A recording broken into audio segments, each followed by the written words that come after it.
gasanduku twemerere mu izina rya Yesu Kristo. Amen.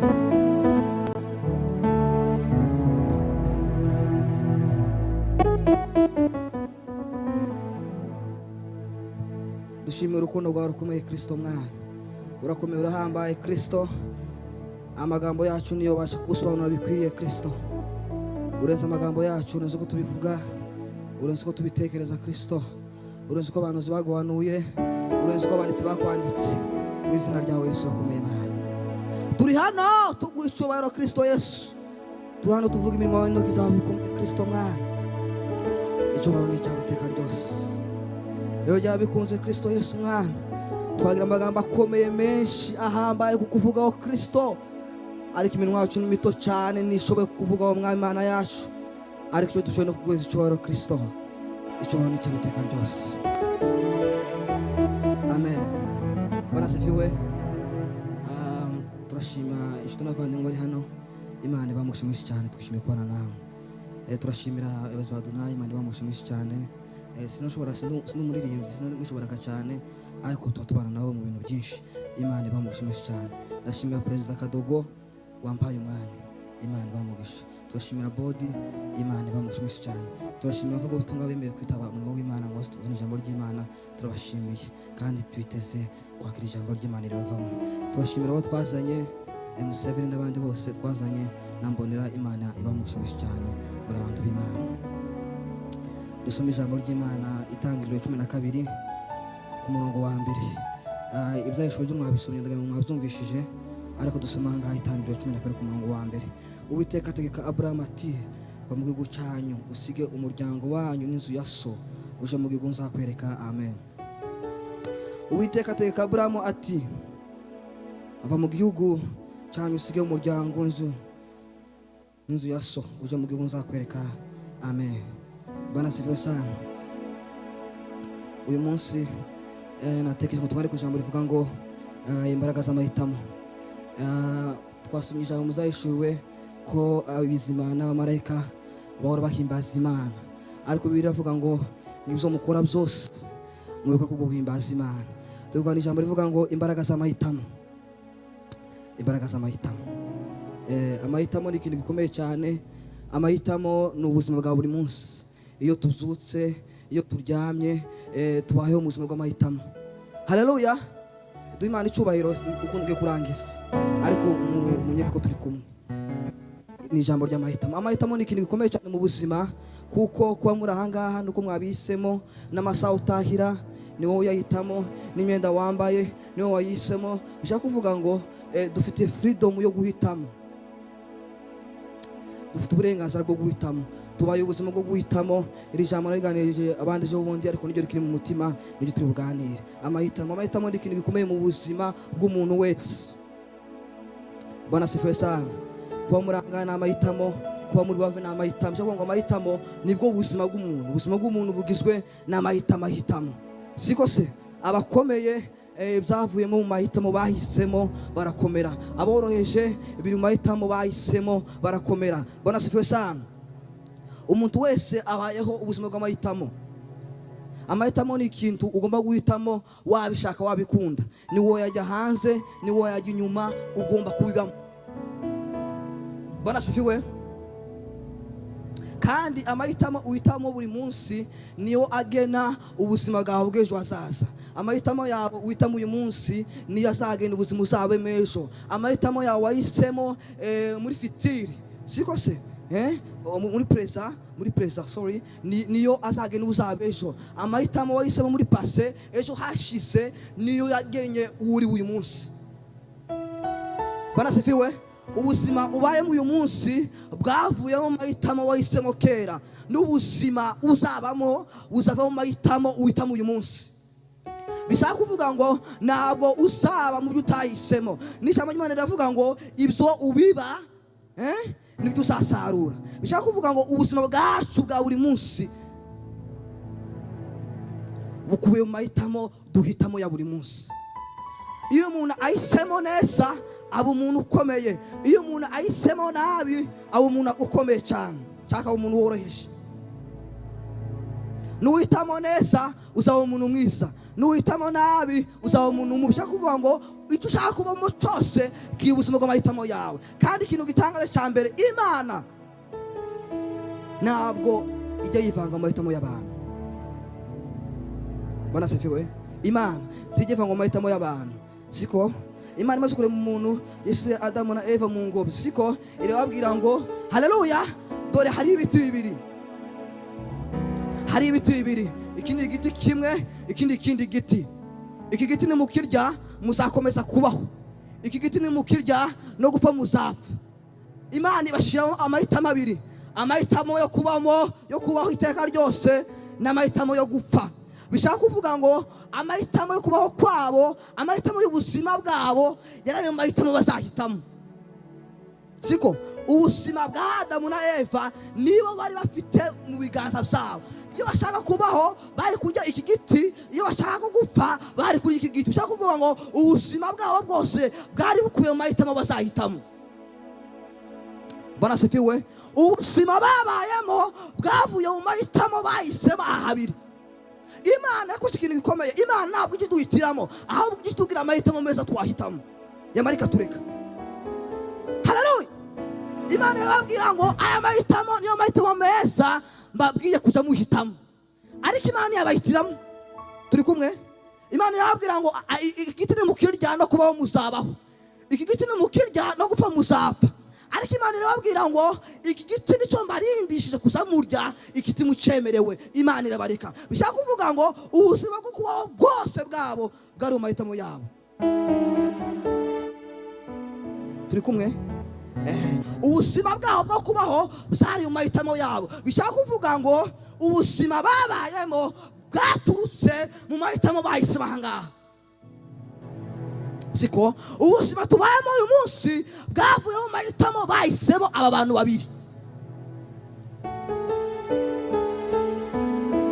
Haleluya. Bishaka kuvuga ngo ubuzima bw'umuntu wese ukuye mu mahitamo ahitamo. Iyo uhitamo ibintu bikomeye cyane, uwo muntu ukomeye cyane. Iyo uhitamo ibintu byoroheje cyane, uwo muntu woroheje cyane. Bishaka kuvuga ngo ubuzima bwawe, kubaho kwawe no kutabaho kwawe bikuye mu mahitamo yawe.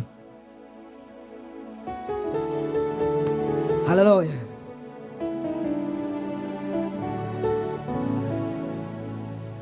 Amahitamo ahana ajya mu bitekerezo. Ibitekerezo byacu nicyo kintu cya mbere kidufasha guhitamo. Siko? So umusaruro w'amahitamo yawe ni ikiva mu bitekerezo byawe. Ibyo utekereza cyane nibyo uhitamo cyane. Tiwotekereza ibiri hanze, tiwohitamo ibiri hanze y'ibitekerezo byawe. Siko ujyahitamo ibintu biwanye n'ibyo utekereza. Umusaruro w'ibyo uhitamo n'ibyo utekereza. Umusaruro w'ibyo uriso n'ibyo utekereza. Bwana asifiwe. Nkunda kubwira abana akantu cyane, abasore tungana. Iyo umuntu atinda muri TikTok cyane, siko ajya atekereza nk'abantu bo muri TikTok, akava nk'abantu bo muri TikTok, agahitamo nk'abantu bo muri TikTok. Siko iyo umuntu atinda kuri Instagram cyane, twahita video kumeze kureba kuko aribyo gaburira ibitekerezo. Siko se nibyo utekereza cyane, nibyo uhitamo cyane kuko nibyo utekereza. Ariko kandi iyo umuntu atinda mu ijambo ry'Imana, siko se umuntu atekereza nk'abagabo mu ijambo ry'Imana, umuntu atekereza nk'abo, ndetse yagiye guhitamo ahitamo nk'abo kuko niba atekereza nk'abo, kuko niba bahora arimo nabo. Ibyo ubayemo iteka ryose nibyo bigufasha amahitamo yawe, kandi nizo bigana icyo uzabaco. Icyo uzabaco kiri mu mahitamo yawe, kandi amahitamo yawe ava mu byo utekereza, kandi ibyo utekereza biva mu byo utindamo. Siko se ibyo utindamo nibyo biguha gutekereza, ibyo utekereza nibyo biguha amahitamo, ibyo ubamo biva mu mahitamo uhitamo. Uribo uyu munsi byava mu mahitamo wahisemo. Imana icyubahiro. Ndebe niba turi kumwe. Imana icyubahiro aba turi kumwe. Byo kuvuga ngo ubuzima bw'umuntu bwakiye ku mahitamo yiwe. Ndimo twumva amakuru ujya mu kire waje usanga Yesu aramubwira ngo ngewe amateko yose uzanyubahiriza nkakora neza. nyakora neza. Yesu aramushima cyane. Abakantu batazosobanukirwa abantu bajya bavuga ngo Yesu ngo yaragene kumuhindura umukene nka mwakivyiwe. Sibyo Yesu yarakeneye. Yesu yarakeneye ngo abimwake nyine amukurikire. Kuko Yesu yamubonyemo imbuto nziza. Siko se Yesu aramubwira kuko uri umukire tobashugurika bikundi kuko uracyafite irege amafaranga. Yesu yarakeneye abanza siga ibyisi abone kumukurikira. Ariko urya muntu ahitamo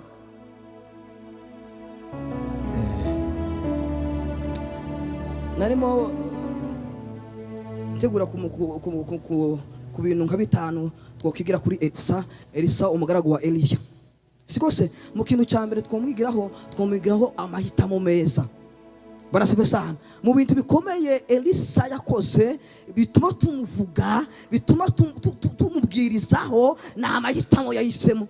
Siko se amaze kumenya ko shebuja Eliya agiye kujana mu ijuru ngo yaramukurikiye. Siko se aramukurikira bakibaje mu bintu byinshi cyane nabyo bintu twomwigiraho. Ariko ngo ageraho Eliya aramubwira ngo wakomeje kunkurikira abantu zibagushuje uranga saba icyo ukeneye. Haleluya. Saba ikintu ukeneye jewe Elisa jewe Eliya kiuhereza. Kera bageze mu buzima bw'amahitamo. Saba ikintu ukeneye kiguhereza. Aricyo kintu twigiraho Elisa asaba Eliya imigabane 3 y'umwuka we. Bishaka kuvuga ngo ipangu cyane tubwiza kuri Elisa byatutse mu mahitamo yahisemo. Abrahamu tumutindaho, Abrahamu cyo abayecho simirimo yakoze na mahitamo yahisemo. Uyu Abrahamu tumaze gusoma na mahitamo yahisemo. Siko Abrahamu umwana wa Tera Imana imaze kumuhamagara. Imana iramubwira ngo Abrahamu we kugira ngo ukoreshe siga so na nyoko ije kukwereka uzaba. Abrahamu ntiraza we yaragiye. Imana iramubwira usohoze siga so na nyoko ugende gusa. Imana yamuha location, Imana yamuha address cyangwa ikibanza cyane yagiye. Gusa Imana iramubwira ngo wewe ngo siga so na nyoko ije kukwereka yagiye. Impamvu tumuvuga Abrahamu nuko Yesu mu mahitamo akomeye.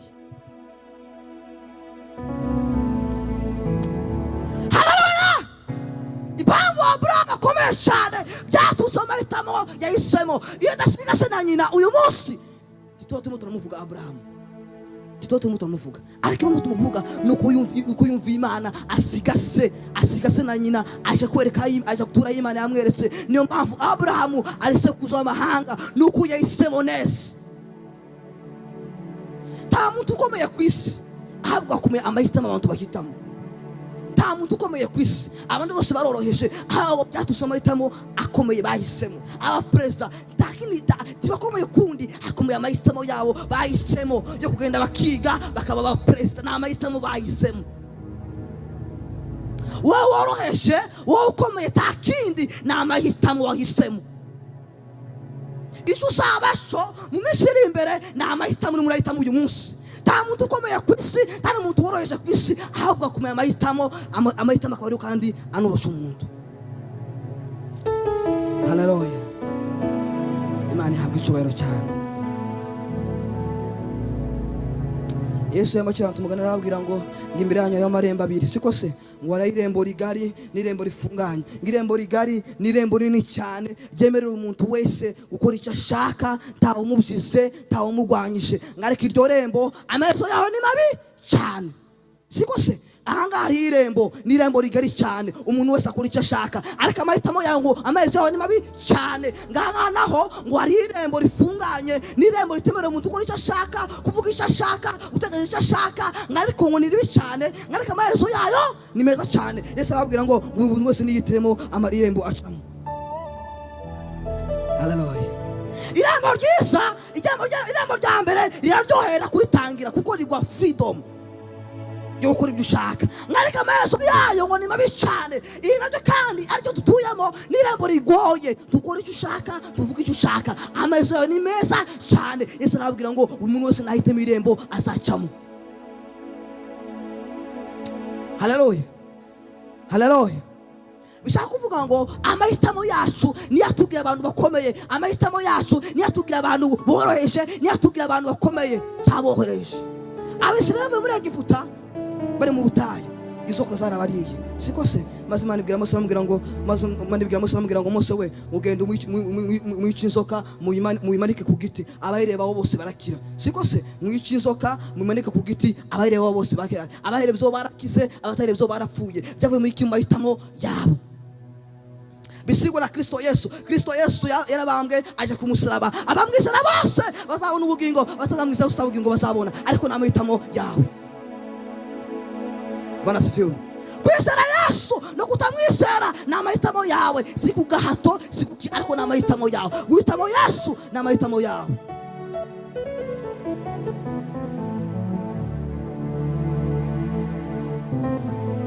amahitamo yo gupfa no kudafa kwawe biri mahitamo yawe gupfa no kubaho kwawe biri mahitamo yawe bana sifiwe sana nuhitamo neza uzabaho neza nuhitamo nabi uzahitamo nabi ariko niwiga guhitamo neza uzabaho neza niwiga guhitamo nabi uzabaho nabi irinde ibitekerezo byawe kuko nibyo bigufasha guhitamo neza izo wirirwamo buri munsi ubirinde kuko nubirinda uzatekereza neza nutekereza neza uzahitamo neza nuhitamo neza uzabaho umuntu muzima uzabaho ubuzima bwiza ariko byose bikubiye mu buzima uturimo buri munsi ibyo wirirwamo ibyo ureba ibyo bikugenera ibyo utekereza niba kugenera ibyo utekereza bikugenera amahitamo yawe agahitamo ubuzima uzabamo abatubona ku muhanda bose tutavuze byavuye mu mahitamo yabo tibisanze hariya bahisemo ikintu kibyara kuba bari hari hanze amahitamo y'umuntu niyagera icyo umuntu azabaco Imana izaguhitiramo Imana yakubwiye ngo dukiza dore kibi ihitiremo ariko ikiza ndikiriye Imana isituga amahitamo meza ariko ntiyo guhitiramo ni wowe ufite inshingano zo guhitiramo Imana icyubahiro tugiye kurangiza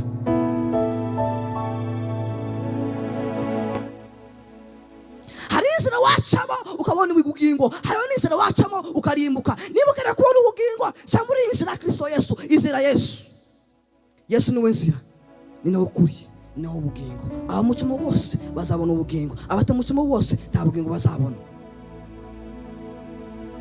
bana sevesana Salomo yagatanga ibitambo Imana yamubwira ngo Salomo we saba icyo ushaka Salomo kuba tumuvuga cyane byavuye mu byo yahisemo Salomo ahita avuga ngo mwami Imana yanje keneye ubwenge Imana mu ubwenge Imana mu ngandi ibindi byinshi atasabye kuko yahisemo neza impamvu Imana yahisemo mu ubwenge Salomo nuko yasubye ubwenge nuko aribwo yahora agatekereza yavuye iwabo aza gutamba ibitambo ikinene amatekereza ari ubwenge asa kubwenge bw'Imana azimbere y'Imana atamba ibitambo akeneye iki akeneye ubwenge kandi Imana yamubashije akeneye guhitamo Imana ibize akeneye guhitamo ahitamo ubwenge Imana mu ubwenge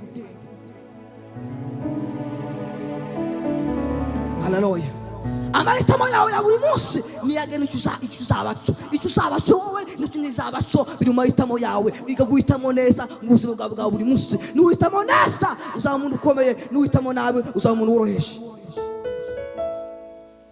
bana sifa sana hari ibiti bitaribwa hariho n'ibiti biribwa n'icyo kwita kiribwa uzabona ubugingo ariko itarimo nutakiryaho nta bugingo uzabona bana sifa sana ni amahitamo yo guhitamo icyo ushaka kubaco biri mu maso yawe ihitiremo Imana agisaguhitiramo ahubwo Imana izakukomahitamo meza maze igusike space kugira ngo uhitamo neza ukeneye kubamo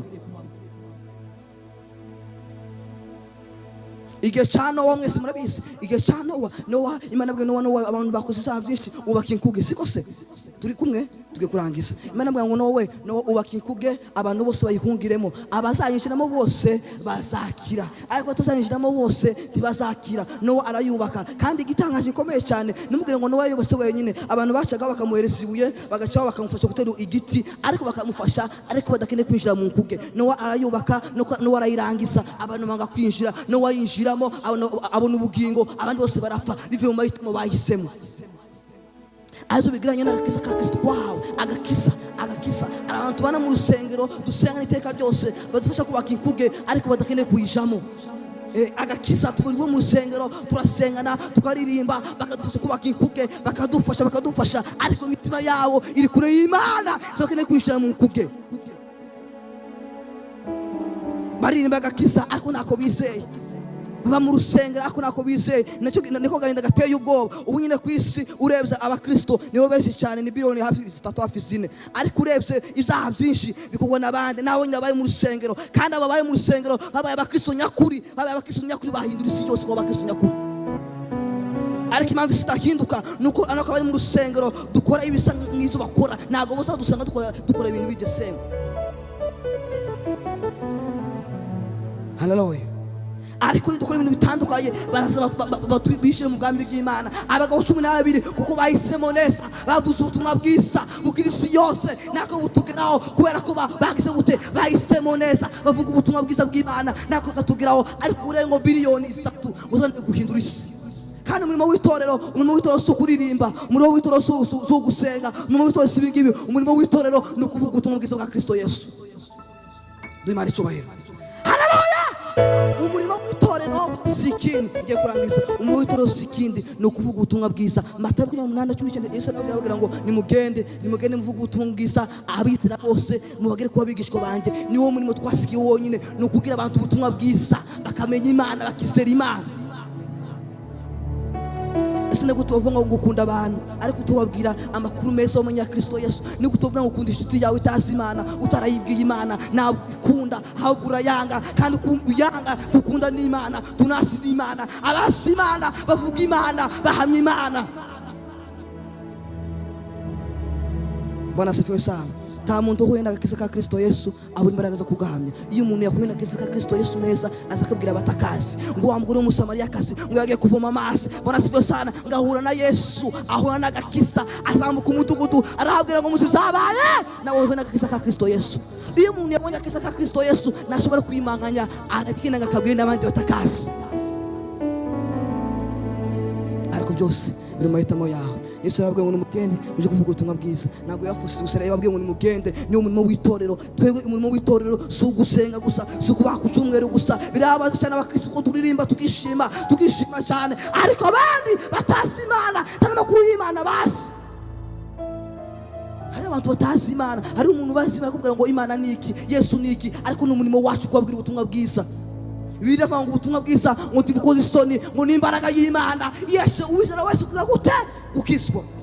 Niyo murimo w'itorero, si ukuririmba gusanga ngo dusenge gusa, ngo twishime gusa. Umurimo wacu ni ukuvuga ubutumwa bwiza ku batarabumenye.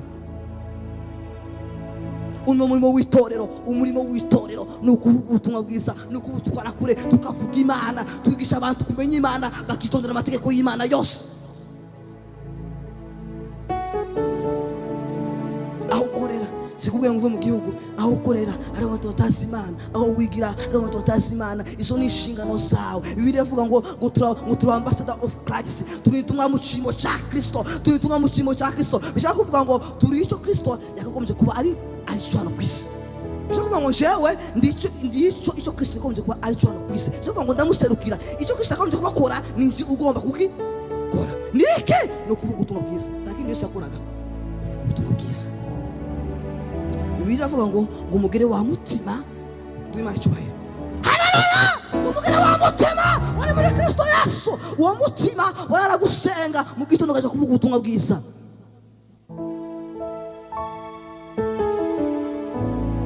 Imana ibamugisha mwinshi cyane. Muhitemo neza ubuzima bwanyu bwose uko mu mahitamo yanyu, kandi mwige kuba icyo Kristo ashaka ko mubacu. Mwige kugenda amategeko ya Kristo, mwige kuba abantu ba Kristo, mwige guserukira Kristo mu kuvuga ubutumwa bwiza bwa Kristo Yesu. Aho uri hose, aho utuye hose, urashobora kuvuga Kristo. N'intego zawe, n'inshingano zawe nk'umukristo, guhamya Kristo, kuvuga Kristo, kubatamuzi nabo bakamwizera. Bwana asifiwe sana. Bwana asifiwe sana. Ikigaragaza ko ukunda abantu ni ukubabwira icyo wizeye. Inshuti yanjye imenya amakuru meza, umuntu ameze yabwira izi ndere ngo iransoza amakuru, namenye amakuru ikayambwira ko ari meza. Siko se nimara ko dukunda abantu tukaba dufite amakuru meza yambere kuruta yandi yose ari amakuru ya Kristo Yesu. Tuyabwira abo bantu ntago tubakunda turababesha, ariko nimukunda abantu aho ugeze hose ujye wabwira ubutumwa bwiza. Imana ibamugisha mwinshi cyane. Kadusome ibi bice bibiri nsoza, ntago mbivugaho ariko nibyo ngiye gusoma tudusoza. Abatesalonike ba mbere, Abatesalonike ba kabiri 5, Abatesalonike ba kabiri 2:15 tudusoza.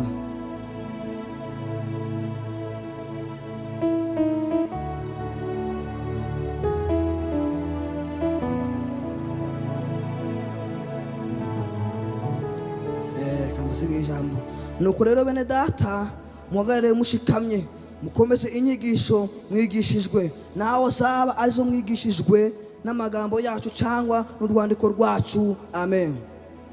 Nuko rero bene data muhagarare mushikamye mukomeze inyigisho mwigishijwe, naho zaba arizo mwigishijwe n'amagambo yacu cyangwa n'urwandiko rwacu. Amen. Soma handi hamwe Abatesalonike ba kabiri nyine 3:5. 3:5 baravuga ngo umwami ayobora imitima yanyu ayerekeze ku rukundo rw'Imana no ku kwihangana kwa Kristo Yesu. Amen. Imana ibahe umugisha kandi baganze. Amen.